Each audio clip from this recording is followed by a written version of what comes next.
Le quartier Clermarais à Reims est sous le choc après la mort ce week-end d'un bébé de 13 mois, victime présumée des sévices infligés par ses parents, maltraitance, malnutrition. Une terrible affaire qui secoue les habitants. Bintou Sidibé et Xavier Claes sont retournés sur place. Ce matin, le quartier Clermarais est toujours sous le choc.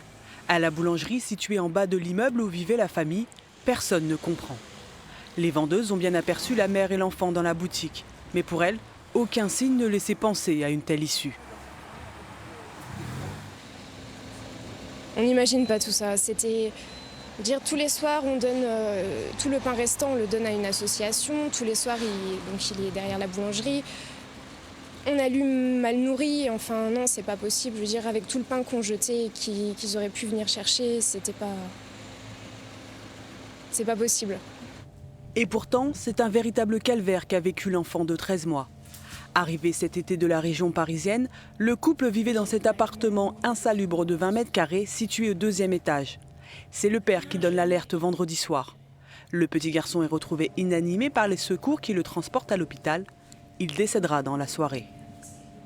Dès le samedi matin, nous sommes allés dans l'appartement des parents et là nous avons constaté les conditions matérielles de vie de cet enfant qui étaient, comme M. le procureur l'a rappelé, extrêmement dégradées.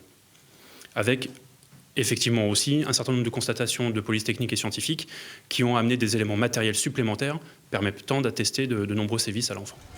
Sur le tissu de paillasse où était couché l'enfant, des traces de sang ont été retrouvées. Les examens pratiqués sur son corps ont révélé une 50aine de lésions. Le praticien médical concluait au fait que la cause du décès était à la fois liée à la malnutrition et aux lésions cérébrales, mais également à la multiplicité des mauvais traitements infligés au bébé depuis de nombreux mois, sans doute tout au long de sa courte vie, et jusqu'à quelques heures avant son décès. Les deux parents sont mis en examen pour meurtre sur mineur de moins de 15 ans, privation de soins ayant entraîné la mort, non-assistance à personne en danger. Ils encourent la réclusion criminelle à perpétuité.